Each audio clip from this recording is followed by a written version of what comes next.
everybody. Happy Sunday. Welcome, welcome. This is going to be a really fun panel. If you don't know what this panel is, this is the Misadventures of Voice Acting. And we have three amazing voice actors here to spend some time with us to talk about their stories, their lives in voice acting, the ups and downs, all the good, the bad, the ugly, and everything in between. It's so amazing to have you all here this weekend. First and foremost, let's go ahead and say hi to Mara Junot, everybody, Kara Edwards, and Scott Menvill. Hey, so welcome to Miami. First time, anyone? First time. First time. Yeah. Been here a few times. Oh, awesome. Not to the cons, but to Miami. Oh, well, how's Miami been treating everyone so far this It's great. Yeah. What was that? We were talking about Mike. I know. Side note, squirrel. Voice actors are also very ADD. And this is also how it happens at sessions. Between takes, we start talking. Oh no, Totally. it's really. That's why with dubbing they separate us. Because it would never get done. The director's like, I want to go home. Hurry up. But no, welcome. It's so great to have you here in Miami. And of course, you're all three amazing voice actors. So many amazing credits to your name. I mean, Scott, let's start with you. You've been in this industry for over, 40 years? More than that? Yeah, I started professionally as a little kid doing cartoons at Hanna-Barbera, which your grandparents would remember that studio if you don't know it, but yeah. Yeah, definitely. I mean, I remember just seeing stuff of you from a very young age. I mean, I was born in 82, and I look back and I saw your first credit was like 81, so you've been doing this longer than I've been alive. So what has it been like navigating this life? He loves to hear that, by the way. Oh my God, stop. Stop it. I didn't hear the question. What was it? I always love when the fans are like, you were my childhood. And you're like, oh God. We have VIP parking for his walker backstage. Now, but seriously, I would love to just hear, you spent your whole life in this career. What has it been like for you? Well, I do on-camera acting too, which is fun, but there's something very special about voice actors, voice directors, voice acting. You don't see a whole lot of ego in there, and it's getting bigger, but it's a pretty tight-knit community. We all kind of know each other or know of each other, and it's just a very special thing to be a part of. I've been doing it since I was a kid, but I'm still like, whoa, I'm in a studio, I get to work. Like, oh my gosh, look at the talent here. This is amazing. And so, yeah, and you'll find that a lot of voice actors are fans of other voice actors. Yeah, for sure. I mean, I'm definitely a big fan of a lot of voice actors out there, and I have a lot of inspiration that I draw from. The movie phone guy, even that voice always resonates in my, hello, and thank you for calling movie phone. Like, I used to call the number all the time just to hear that guy's voice, you know what I mean? You know? So yeah, definitely a fan of other voice actors. Kara, let's talk about you. What did you get your start? So I was teaching inline skating classes. You would know it as rollerblading. They're like roller skates, but the wheels go on a line. I'm taking it back. And somebody in my class asked if I wanted to do an internship at a radio station. And I had just gotten into college, and so I was going to school for broadcast journalism, and I was like, yeah, I need an internship. And the station that I ended up working at was called Radio Disney. And with Kyle Hebert, he and I had a show together for 6 years. I love Kyle. And so one day, Kyle and I were reading the newspaper.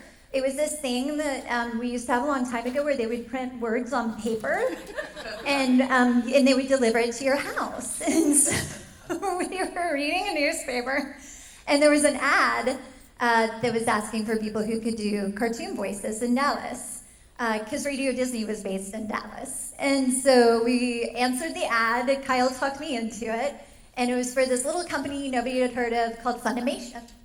And so my first paid voiceover gig was Dragon Ball Z. Wow. Yeah. That's amazing. It would never happen today. That story would never exist today. Well, you know, anime wasn't as prominent as it is now, and opportunities Not at weren't all. as frequent as they are now. And even more on top of that, it's so much easier to be a part of it now because you can do it from your home on a computer. No, you can't. So... Forget everything I just said, everybody. I mean, it depends on the company. A lot of companies are still really strict. Like Crunchyroll is one of the companies that they want you to be in studio. They do have studios in LA for the LA actors, but they are pretty strict about it. So other companies aren't as strict, and they do allow remote recording, but it just depends. Awesome. Awesome. Well, let's talk about you, Mara. You're also a radio DJ, yes? I did also Let's start talk about radio. that. Yeah, you know, radio can be the kiss of death sometimes for people when they decide to become voice actors, because a lot of people feel like, oh, well, I use my voice, I can just voice act, and it's like, but the acting is the key. You know, when you're a radio DJ, you are a personality, right? You are being friendly, but it's more what we would call an announcer. It's more about just being the buddy, having a nice polished sound, and it doesn't necessarily require a lot of depth in terms of exploration of emotion and you know, copy breakdown and things like that. So I was a radio DJ for almost 8 years in a small town, Houma, Louisiana, if you've ever heard of it. Come on now, you know Houma. All right, my people, down the bayou. Yeah, it's about 45 minutes west of New Orleans. Most people have not heard of it. But we're a small conglomerate of 4 radio stations, and I worked for 3 out of the 4 radio stations. I started as a midday country music DJ. I thought I was applying for the classic rock station, which did not actually have an opening. So wound up being a country DJ, and then a classic rock DJ, and then they also promoted me to being a afternoon drive DJ on their adult contemporary station, and finally I was like, I can't grow any further. And I don't want to do any more radio, and so I eventually left radio. Thought that was the best job at the time, getting to use my voice and listen to music and make friends for a living. Had no idea that the thought of acting with just my voice had not occurred to me until I left. Started looking online for what I could do. I was thinking about going back to school for broadcast media or something. And then voice acting started to pop up, and I was like, oh, wait a minute, because I had always wanted to be an actor as a kid, but I kind of thought it was a dream that really I wouldn't be able to pursue because I'm a private person. I didn't want all the attention. I just wanted to act somehow, but not be center stage. Go figure. So voice acting turned out to be the perfect solution. There were pay-to-play sites where you could sign up for memberships for a small fee and set up a profile and create demos, and buyers could find you, and you could start auditioning for work and build up your resume. And that's kind of how I started to get my feet wet in a small town that didn't really have access to any sort of real legitimate voiceover agencies that had any work coming in. So from there I started building up then networking and going to voiceover conferences and then meeting people there, and getting referrals, and then eventually got my first agent, and that's kind of how I officially got into the biz. This is more of a fun question for me, but I know that you do a lot of different voices, different inflections, different tones. Did you utilize this when you were doing the different types of radio stations, like country No. versus That was adult actually going to be contemporary? my question. Were Is you I was like, did right you after like, the break, we got some Billy Ray Cyrus coming up. So that did happen to me. Really? Yeah, so when I left Radio Disney, I wanted to pursue radio before I went full-time in voice acting, and so I took a morning show gig in Charlotte, North Carolina. And the guy that the station I was originally hired for was more of a classic rock station, and then that guy lost his mind and got fired. Yeah. And so they were like, well, we're just gonna put her over as the co-host on the country music station. And I went in just hi everybody, and now I'm working in country radio. And they were like, you're not one of us. And so I had to, because I was born in Lubbock, Texas, so I had to dig back to my neighbor Billy Ray Burleson, and I literally took on Billy Ray Burleson's accent. And I put on this whole persona, and the whole time that I worked at WSOC, all I talked about was just, God and country and how our soldiers are everything. And that's I just, really, I dug in so deep, y'all. And I was like, it worked. But then I had to, but that was one of the reasons that I left radio, because 2 things happened. I did a convention in Wizard World, Chicago in 2006, and I was with the cast of Dragon Ball Z, and the fan experience was so big for me that I was like, okay, so this is real. This is a made-up character. And I was having to see consultants all the time that were like, you need to be more of a soccer mom. And I'm like, cool, outside of birthing an 11-year-old, I'm not sure how that's going to work. So I was like, I can't do it anymore. And so I left radio. So I did have to change who I was. So when they say there's no acting in radio, I'm like, that's bull. You're kind of right. I mean, I didn't go as far as having the accent, but yeah, I would literally start off doing my mornings on the Classic Rock as a co-host on the Wake and Bake morning show. So we were really edgy, and we're talking about all kinds of things. like a Z Morning Zoo type vibe, Oh yeah, prank really calls zoo and all that type. stuff. We're out of the box. I mean, we were doing things. We were pushing the limits as much as we could in small town radio. And then I would switch over middays, and I'm just Lisa Logan on C107.5 Yes, and then KCIL, it's South also Louisiana's home for today's the best happy country and the here. legends. Oh my God. I want to give kudos to both of you because you've proven what so many people think, oh, well, I can do funny voices, or oh, I have this great voice. But the key word in voice acting is acting. Right. And if you don't have the acting chops, you can be a great DJ. And you can do a voice all but day it's- long, but if you don't have like intention behind what you're doing, Yeah. and if you aren't able to dig in and find the character, and then give them the backstory so that you actually, there's a reason they're saying something, so it's not you're just doing a silly voice. There's a reason they're doing it that way. I remember years ago, I was going in to get a new voiceover demo made, and the guy who owned the studio, who was recording my demo, I already knew him, and he was like, oh, I just had this like radio DJ guy come, and he wants to transition into voice acting, and his whole voice was like this, and he said, I'm going to show you my range. I can do accents. Here's my Russian, Das Vidanya. Here's my Irish, top of the morning to ya. Here's my English, cheerio. It's true. I swear. No, so many of the radio people would absolutely have these voices, and it was like, oh my, it was terrible. That's so, the and I'll be radio honest, voice. Oh yeah, that's So right. I'll be honest, I had booked Dragon Ball Z before moving to Charlotte to do the morning show, and when I was moved over into country music, and I had to take on this persona just to get along with everybody. And it was so hard because I would work Monday through Friday doing the morning show, get on an airplane, fly to Dallas, record Dragon Ball Z over the weekend, and then fly back on the morning show. And if you guys listen really closely to the original Dragon Ball Z, every once in a while, you know, Goten gets a little twang too. Because it would sometimes bleed through, and Chris Sabat would be like, Kara, stop. You know. What a crazy schedule, because don't you start like super Oh, early yeah. on I radio? had to be at work I would wake up at 3 a.m., and I had to be at work by 4, so we were on the air at 5. And on the air at 5, like, hey everyone, like. Oh, and like excited to be there, and then, which I think to this day is why I can just be the most exhausted and be like, hi everybody. But like internally, there's nothing. So if you're screaming at a 9 a.m. session, that's nothing And for you. actually, I do a lot of my sessions really early because I'm a mom. And so I have a son that I have to get to school, and so I'll tell people, like, you know, we could start at 9 a.m., and they're like, for real? And I'm like, by 9 a.m., I've been up for hours. I'm ready to go. I'm the same way. I drop my son off to school, and I'll arrange all my sessions to be in the block that before I have to go pick him back up. No, that's exactly what it is. And I drive here to No. Miami, and then I drive back up an hour to go pick my son. So Yeah. It's a grind. No, It's that's definitely- exactly what it is. So we're talking about acting. We're talking about portraying all these different characters, and you know, Scott, like you mentioned, it is acting, and you know, unfortunately, we don't get to see that a lot because we get to hear all your amazing acting choices when we see your characters. But we actually did get to see some of your acting, which I think is one of the most top tier TV moments. Is when you were Wart in The Wonder Years, and the moment when you're on the bench What? and. I recurred on the Wonder Years in the last couple seasons as the older brother's best Best friend. friend. He was They Wade's best sent friend. me off to Vietnam, and then they brought me back from Vietnam, and I had issues. Also, though, I just don't want to say, I That is spilled, you. that was me, I spilled water all over myself, so sometimes it's good that we're voice acting and you don't get to see what slobs we are.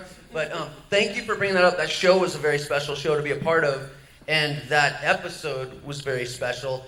And several of the crew members were Vietnam vets. And one guy had taken shrapnel in his leg and gotten a Purple Heart. And he's like, I don't like to talk about it because to me that's nothing. I shouldn't have gotten a Purple Heart for that. But I felt That show was so ahead of its time. it was. It was. Like It that show was so impactful. I grew up. I mean, that was I didn't grow up. We're probably the same age, but I was watching it, and yeah, no, I've been seeing clips have been coming up on whatever social media Yeah, I feel like lately, and I'm it was one of the first TV shows to seamlessly blend comedy and drama in a way that was so amazing. The storytelling, the narrating by Daniel Stern. Like, I had a chance to meet the entire cast and interview them last year, which was phenomenal. But what I wanted to speak to about that scene is like there's so little said, but there's so many amazing choices that you made as an actor. What was it like preparing for that scene and like putting that on the screen? 'Cause it was amazing. Thank you. For people who haven't seen it, my character came back from the Vietnam War and is just trying to fit into the old lifestyle and going back to the old high school homecoming game and all that, but clearly I feel very out of place. So I just remember watching documentaries on Vietnam and reading books and all kinds of stuff, and not wanting to be melodramatic, just trying to play it real. And so much of it was in the script. The scripts were so well written on that show.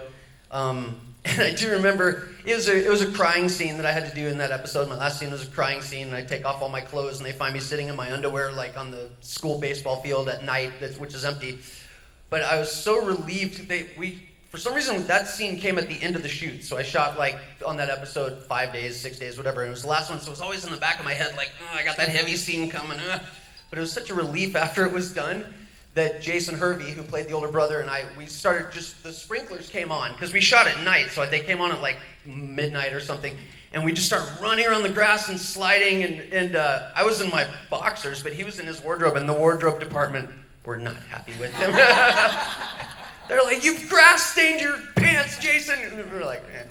Anyway, thank you for bringing that up. That was a special show, and grateful to be a part of it. Yeah, absolutely. And it definitely, again, shows a testament to your skills as an actor. And I wanted to, extend that across the panel here. How much preparation comes into bringing these characters to life? Because a lot of people may have misconceptions that you just see words on a page, you get in a booth, and you just say it. How much research do you actually get, or time to really delve deep into what makes these characters tick, and then make the choices that you make to really fulfill these characters? I think it depends on the project. Totally. I think, would you agree, some characters immediately, you're like, I know this guy. Yeah. And then other ones, you're like, how do I find my way into this? Well, and with dubbing, like with anime dubbing specifically, there is no time. Because a lot of this is simulcast, so you have to get in there and make a choice immediately. And sometimes you're the main character and you can go in and really learn about what's happening. And sometimes you're a side character that you've just got to come in and, based on nothing, make a choice, which is why a lot of people, it's like the actor's tool belt. You've got to have those things kind of just ready to draw from, and sometimes you get to the end of a show and then you're like, whoa, I know what I was doing. Like that's happened before, where I was like, that was so weird. I wonder where that choice came from. And then I realized, wait, you were doing an impression of that terrible woman you met that one time. And so you just have to be able to draw so fast. And to your point, you may make a choice, and you do a couple lines, and the producers and writers might be like, we like that, but can you shift it to this? And boom, you got to make a new choice. I remember when I did Borderlands, it was Jamie Markey was putting me into the voice, and she kept saying, can her mouth just be fatter? Can you just make her mouth fatter? She needs a bigger mouth. And I kept and it turned into this where I kept trying to and I was like, get my mouth looser and fatter, and then that's where Jar came from Borderlands, because it just kept, and all of a sudden I kind of ended up in this, which then I realized was totally from Princess Bride in the marriage scene. The more I went into it, I was like, wait, this sounds so, I'm going with it. Yes, he's like, marriage. And that's when I realized, I was like, wait, I think this just turned into that. But and afterwards, I would have the worst headache after those sessions, and my mouth, my cheeks would hurt so bad because I'd been the whole time. But yeah, that's. All right, Bar, same question. Yeah, it's so true. I mean, that's exactly why the focus is on acting and not just having a great voice, because you really do have to pull a lot of tools out of your tool belt depending on the type of project. I work in all different genres, but primarily my bread and butter is in video games. And it really depends on the developer. Sometimes we'll get an image of the character and a really detailed breakdown. I mean, sometimes it's not just too much information. It's just she likes chocolate chip ice cream for breakfast, and it really has nothing to do with anything. It's just filling a page to let you feel like you're just so grounded in this character. And I'm like, that's great, but let's focus on what we need to know. And then other times you just get a few lines, about maybe they're from this imaginary world, they're approximately this age, and they're female. And that's all you get, and you don't get any sort of image of the character. Images help a lot, I will say. Images will inform something about how they carry themselves, maybe their temperament, or anything to give you a little something to where you can place that voice, where you can give it a little something to bring that character alive. But again, because it's not about the voice so much as it is the acting, you really just have to be prepared to be an actor in the room and come from a place of truth, because you just don't know. You could be an alien from a planet that doesn't exist, so you have to figure out, okay, well, this isn't real. how can I make this a relatable circumstance that relates to the human condition where you're going to understand what we're talking about? Well, this is a painful scene. You know, can I relate to pain? Can I relate to losing a child? Can I relate to, you know, losing something that's very important to me that I love? And you do substitutions in your mind, whatever you have to do to bring it from a truthful place, and that's where the acting comes into play. But we really do have to think on our feet, like Kara said, you know, especially with dubbing. There is nothing. It's just like, you know, chase these lines and see what was originally. Just go. Yeah, go, and then do it to time with emotion and sound as close as you can to the original character with the translation and making it. I mean, it's a lot. I mean, dubbing is really the hardest genre, in my opinion, that there is. There's so many skills that are involved. It's not easy. But video games as well. We have code names a lot of times. You know, like, I'm Storm in Marvel Rivals. I had no idea when I was auditioning that it was for. I mean, I had a little hint that I was hoping it was Storm, but I think they just said, you know, oh, she's like a powerful goddess-type character who kind of controls the weather, and she's African, and I'm just like, oh, is this it? Oh, you know, but I didn't know until I was in the room.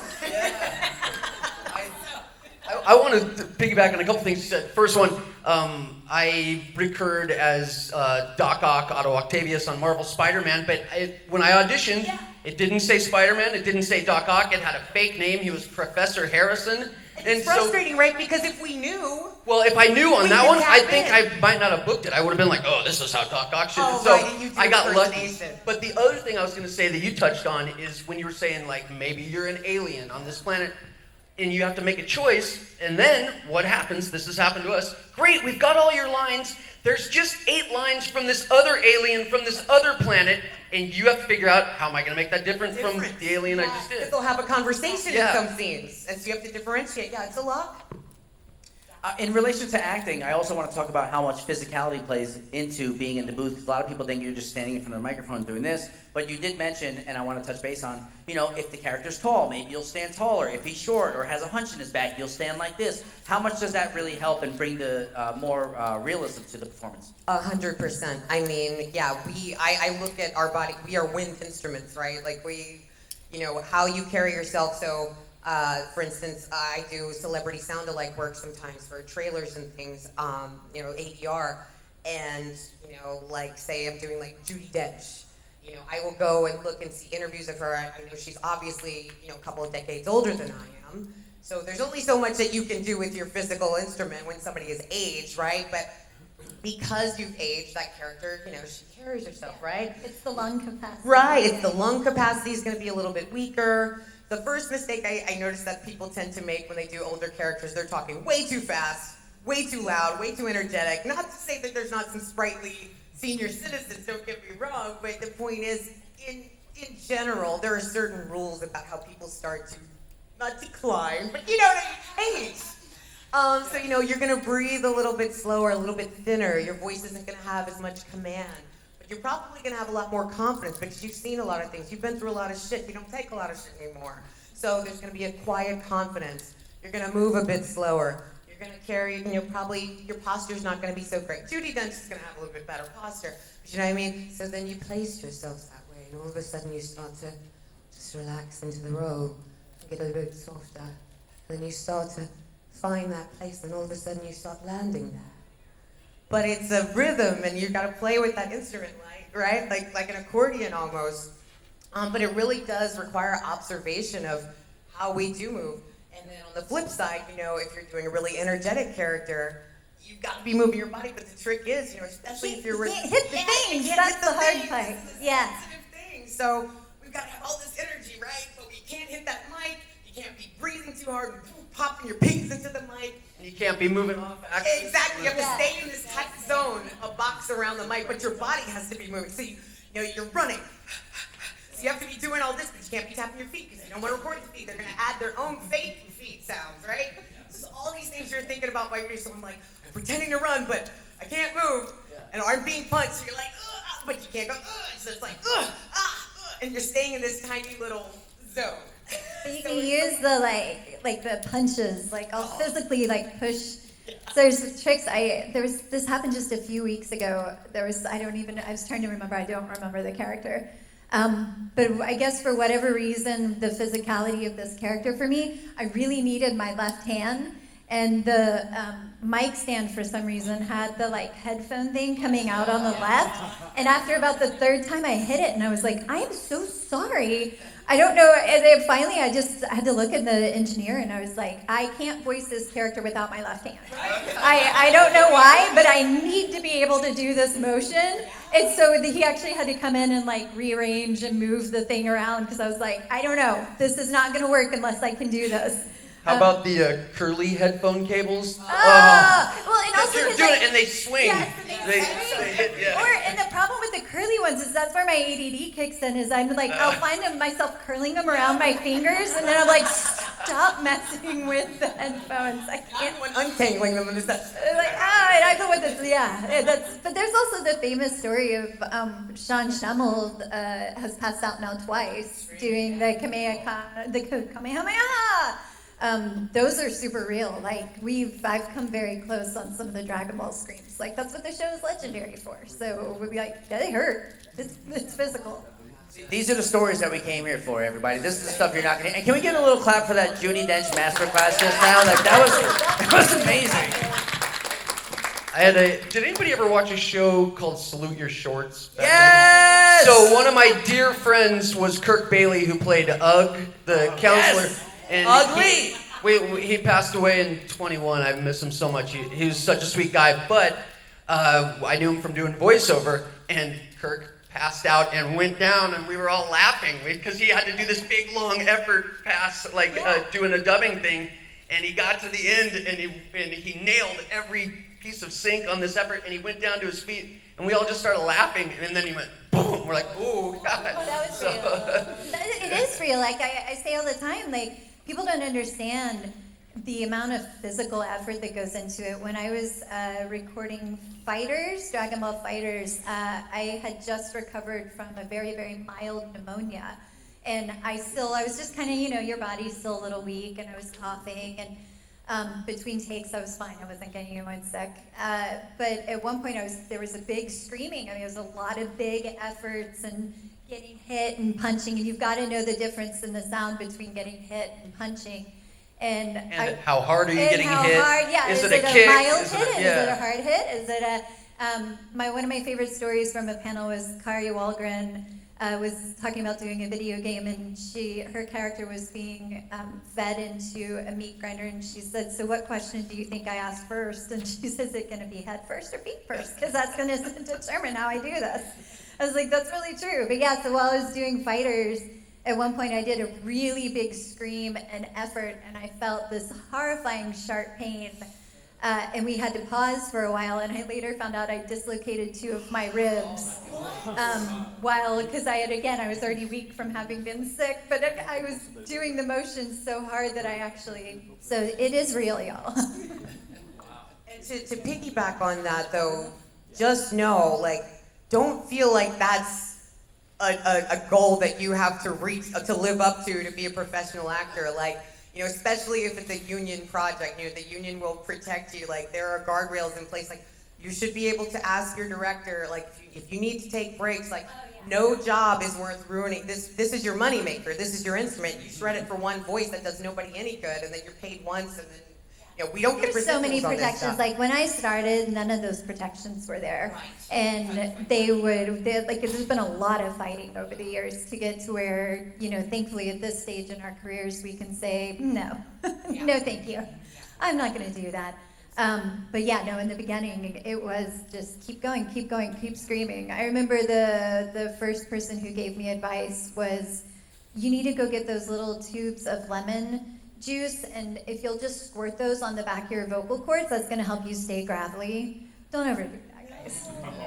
Thankfully, I didn't either. Well, I wanted to get into that next, and I wanted to speak about, because you mentioned how physically demanding it is, how draining it could be. I wanted to know, on the other side of things, how we're maintaining our voice, how we're maintaining our mental health, how we're reinvigorating ourselves, rejuvenating ourselves so we can go back into the booth and give our best performance. So what are we doing on the other side of things to really enjoy the other side of life, which is your real life outside of voice acting? I know I'm really strict about it now. And there's a long list of things that I don't eat or drink. and I'm very much into drinking lots of water. And I'm very serious about if it says this is going to be extraordinarily like vocally stressful, a whole lot of things will go into a decision whether or not I'm even going to audition. And I pass on things all the time because I'm like, if I do that, then I'm not going to be able to do this. And so it is about making sure that you're making smart choices for yourself. And it's a hard industry, and you get told no a lot. And so you have to be able to find other ways, like if you're having a particularly bad downtime, that's when you go find, I call them my mental health hobbies. I make jewelry. So like I go work on the next thing so that I feel like I'm still being productive, so that I never find myself in this like sad place. Like, and constantly be working and get the projects that do keep you working every day so you never feel that. Well said.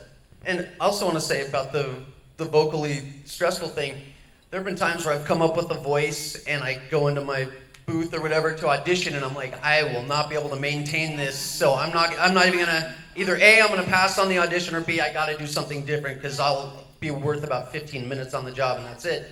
Another thing about blowing out your voice is, I'm sure people have said to you, like, oh, you've made it. Like, you don't have to audition anymore. We audition all the time. We audition for stuff that we never book, we never hear from again. If you blow out your voice, you're missing auditions, which are potential opportunities. But I love how you create jewelry. I write to stay creative, and I just always trying to be creative. If I don't have any jobs or auditions on a day, I'm like, okay, it's a writing day. Let's go. Yeah, when I first started out, I was terrible with vocal health. I was just like, whatever, coffee, chocolate, all these stupid rules, I don't really get it. Because I didn't notice in shorter spurts how it was affecting my voice. And then I became the voice of AT&T and Nationwide Directory Assistance, and they actually had me working on a project for the course of like a couple of years, like this underground project. I was gonna be kind of like a Siri with emotions. And I was working constantly, day in, day out, with a very consistent voice. I had to have a very high-pitched voice because I was kind of impersonating the previous voice to keep it consistent. So all day I had to have this certain pitch, and I would start to get strained. And I very quickly started to notice, if I do have dairy, a couple hours later I'm going, and I started to notice these connections. Or if I have green tea, even though you think, oh, hot tea is good for you, green tea, there was something about it that was drying. And I was like, God, for me, coffee was fine. It seemed to cut through all the crud, but I couldn't do tea. So it wasn't caffeine per se. And so you start to learn these things the more you get into it. And everybody is different. Everybody's different. Yeah, literally the things that affect me. And also as you age, things that never affected you before suddenly pop up out of nowhere and you're like, okay, didn't see that one coming, but I guess that's off my list now too. Exactly. Yeah, I used to never warm up, ever. Oh, and me then neither. and about now I literally 10 years will ago, warm up yeah. just to like tell my kid good morning. Yeah. I'll do like a 20 or 30 minute warm up in Teen Titans Go is a show I'm currently on, and my character Robin screams a lot.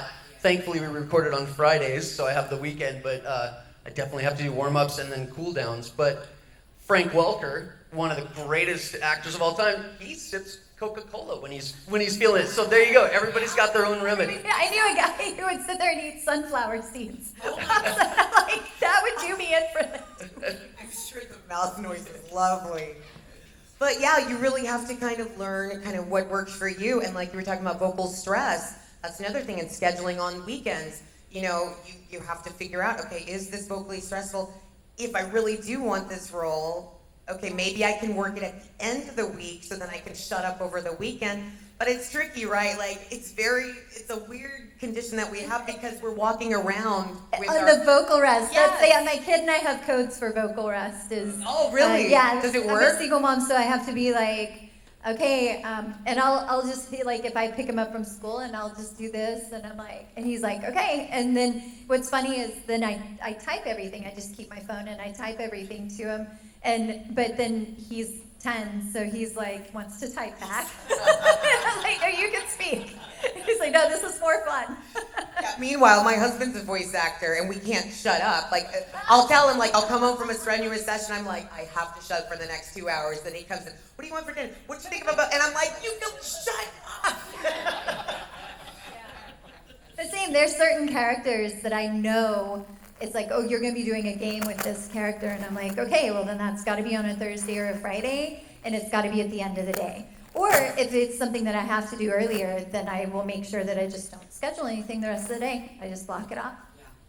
That's why I think it's important, no matter what you do, to find a balance. You have to have a balance. You have to have I'm gung-ho working as hard as I can on this, but then I need to turn it off, spend time with my friends, spend time with my family, spend time with myself, spend time with Earth, put your feet in the grass, just like... Yeah, that's literally the biggest one. You said mental health, and that for me, I'm a gardener, and if I do, like, if it's even just at the end of the session, like, it does take so much out of you. And you're happy because you're working and it's where you're meant to be, and it's all good. But that's what I do. Is my therapist always tells me, go get your feet in the grass and your hands in the dirt. And that's what I do every time. Yeah, I think they call it grounding yourself. When you put your feet in the grass, apparently barefoot to grass is the best way to draw electrons from the earth and connect with Mother Nature. And it works. I think it totally works. Every time I hang out with my brother Greg Sipes, who's on Teen Titans, Teen Titans Go, I don't know how many of you know him, but hey brother, we gotta ground ourselves. We gotta step in the sand or the grass, brother. I've never met him, but I've seen a couple of videos, and that's like literally like... He's the real deal. He floats in on a cloud. That's him. Like in his own skin. It's 100% who he is. Yeah. It's not a put on. Yeah, for me, it's naps. I have to carve out nap time. It sounds stupid. I don't want a nap. Not telling like you. I want a nap so bad, It's and my body won't non-negotiable. nap. It's My carve body is it out. like, I love no naps. care, too much to do. No.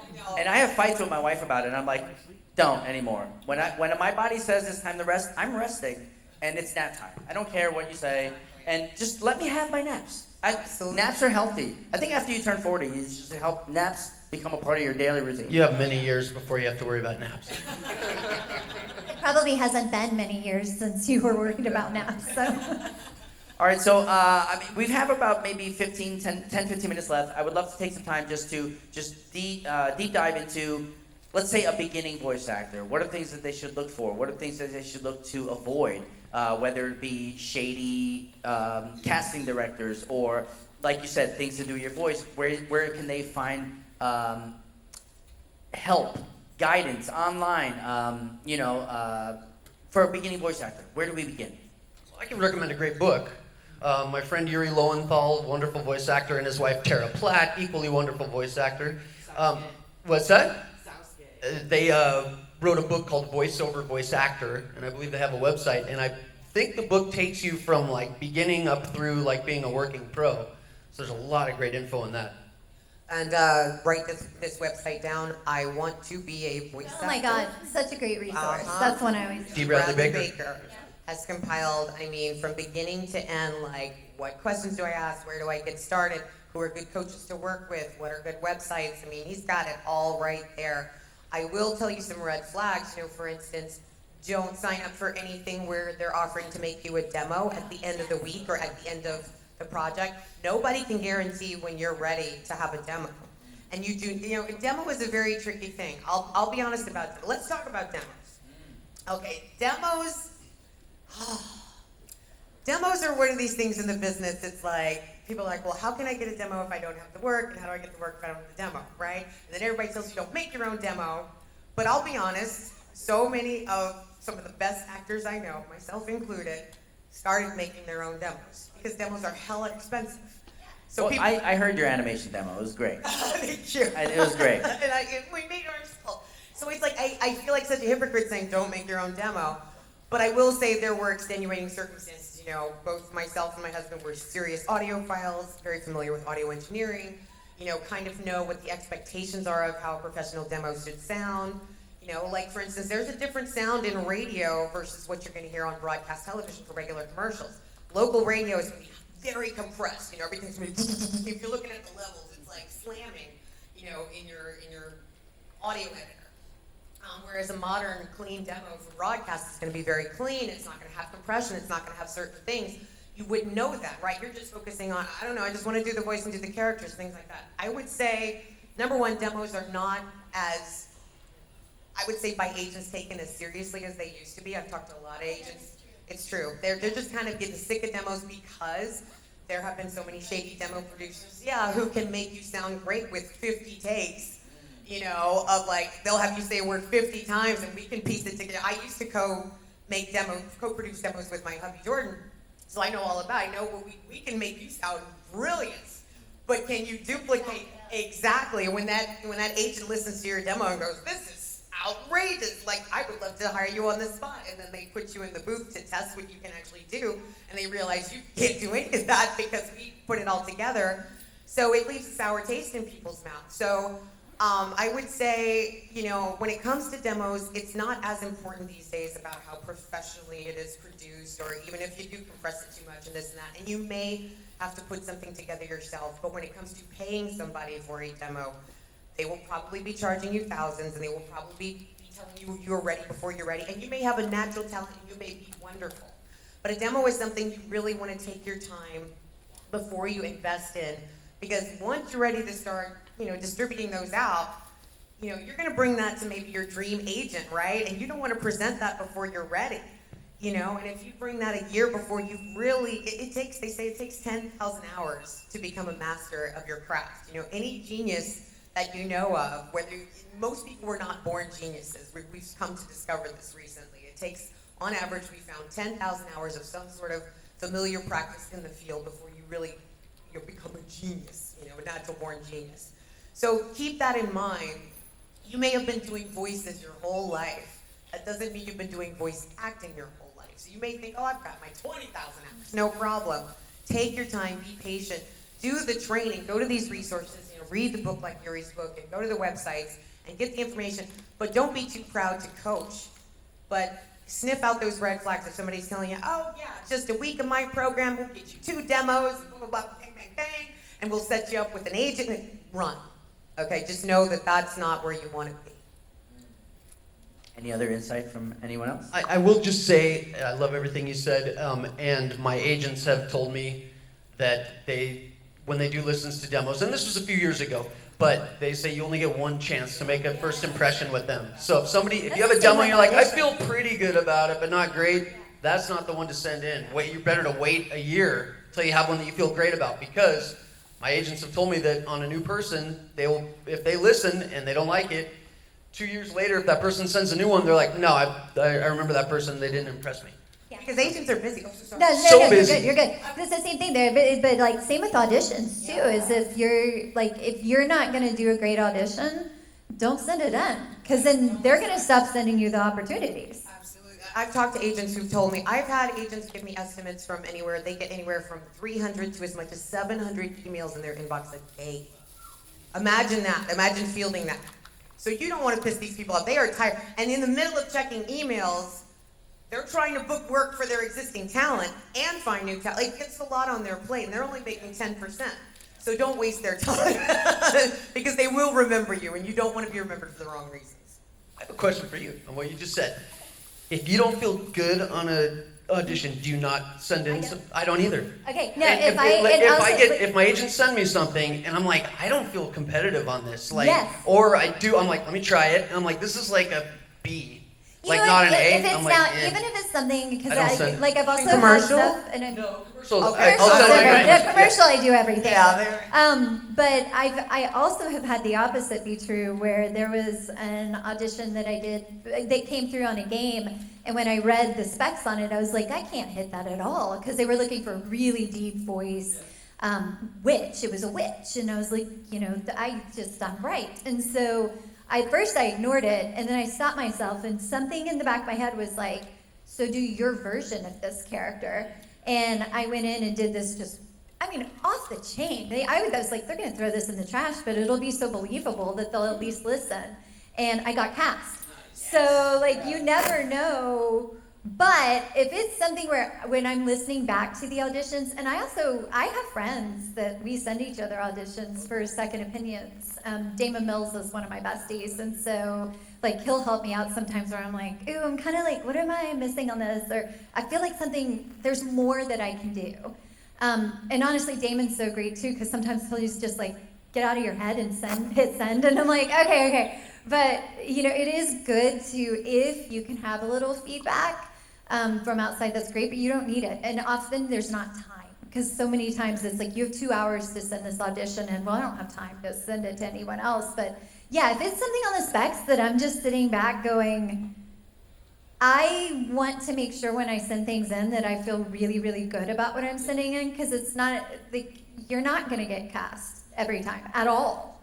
And so, but at least like if it's great, even if I didn't hit that character, there may be another character for something else that they're like, hey, so this just happened to me, as I got cast on something where they were like, so we heard your audition for this other show and it didn't work there, but then it was like, boom, that voice would be great over here. So I've had that too, which yeah, is, you so like you always want to put your best forward.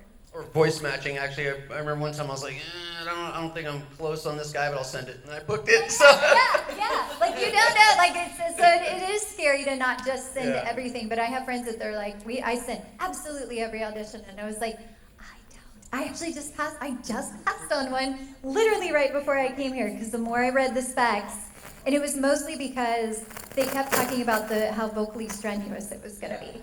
And the more I read it, I was like, God, do I really want to just shred myself? I can't afford to. So I passed.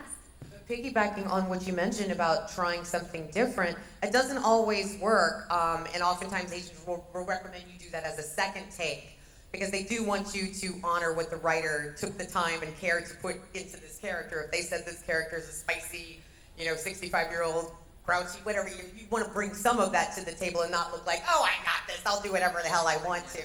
But bringing a fresh take to the table oftentimes, because these casting directors are inundated with so many of the same things, and so many people are going to try the exact same thing, the same predictable thing.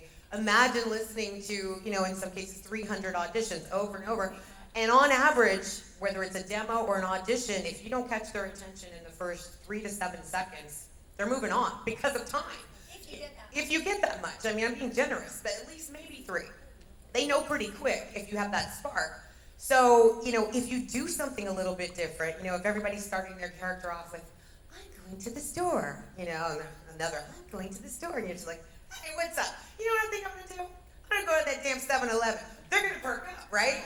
Now, you're still in the context of the character, but they're like, well, that's kind of what I wanted, but that's different, and hey, that's a little bit better than what I had in mind, but you're bringing an edge to that character, and it gives you a little edge to booking that role, because you did something a little less predictable than what everybody else is going to do. It's the stylization. Right. I think about that all the time, it's like, now voices, and also you have to watch the shifts, because we've done this a very long time, so there are shifts in what's being looked for. There used to be really big cartoony characters, and also the genres are different, because prelay is still really cartoony, but anime has become very real. So it's a study. You have to constantly be watching this stuff to see what's being cast. And yet it's very real and it's very natural, but there's still a stylization. There's still something that makes it just a little stand out, So it's hard. Yeah, one of the biggest takeaways I think that I'm taking from this conversation is the importance of keeping it real with yourself, being honest with yourself, and as eager as we are, wanting to take every opportunity that comes our way, we have to take a step back and be like, you know what, maybe this isn't for me, because in the long run, those choices are going to end up being better for us. I think this has been an amazing conversation. I would love to sit here and speak with you all day long. Thank you so much for being here, Scott, Karamar. Let's give them a big round of applause. The Misadventures of Voice Acting. Before we leave, are there any last final notes, things that we can look forward to seeing you in, where they can follow you, and any last little sign-off tags you want to give to the audience? I would just, be all, just say, learn to love your voice. If you want to do this, you don't have to be anybody but yourself. Doing impersonations is great. But there are many actors out there who, character after character kind of sound like the same person, because they're just hella good actors. So just as long as you can bring as much of you to the table, bring you. And don't be afraid of your sound. If your sound is weird, you've never heard it before, you feel awkward, nobody wants to hear that could be the exact thing that books because of your uniqueness. So learn to love your sound, because if you don't love it, nobody else will. And if you want to follow me, screw X, but you can find me on socials everywhere pretty much with my name, Mara Junot. But I'm on X too. Mara Junot. at Instagram, TikTok, yada yada. I don't love Facebook. Karen? I'm not gonna, because that was perfectly said, so I'm not even gonna add to that. I'm the last actor to join TikTok, so I joined last week. Have you posted? Yeah, I did. Oh, I have. well, you're ahead of me. I even I did one of posted those. on Tara Strong's, but not on Did my you? own. I actually even did one of the I'm a voice actor videos because I was like, I'm gonna be the last person. I'm in. I'm the one. So yeah, I'm now on TikTok, Kara Edwards VA, and I'm on Instagram and stuff that you can hear me in. Currently dubbing right now, Aharen-san. You can hear me as Riku Tamanaha. And you can also hear me in the Apothecary Diaries as Haku. Awesome. And Scott, last but not least. Facebook is the one I'm not on, but if there's my name, it's an imposter, but otherwise it's my name, Scott Menvill, at these things. And you can hear me on Teen Titans Go as Robin, and Burgerang, what's up, y'all? Or Mighty Monster Wheelies as Junior Scoots. I'm recurring on that, recurring on Monster High as Romulus the Werewolf. And cool new Disney Pixar show called Win or Lose, where I recur as angry fan Dave, who's always heckling the umpires and the kids at the baseball games. By the way, I'm like totally fangirling. Because I mean, my kid and I said I have a 10-year-old, and so like we've actually like graduated a little bit out of that. But we have been watching all the Monster High and all of these shows, and now we're straight into the violence. We're into anime and Jujutsu Kaisen. So. Awesome. Does he watch? I'm not on Bluey, but such a great show. Does he still watch Bluey or no? Oh yeah, no, Bluey is forever and always. Yeah. Like Bluey will take you through your life. Yeah. It's such a great show. Well, listen, let's go have some more conversations backstage. But one more time, big round of applause. Misadventures of Voice Acting. You guys have been amazing. Are you going to be down at your tables for the rest of the day? Oh, yeah. If you didn't have a chance to ask a question here, obviously we didn't get to do that. But please, go visit them down at their tables. They'll be here for the rest of the weekend. Thank you so much, and enjoy the rest of your day here, guys. Thank you. Thanks for showing up. We're going to do a selfie. Pedro's on stage here. We're going to do a selfie on the edge of the stage, if that's okay. And everybody stand on up. Let's join us for the stage selfie.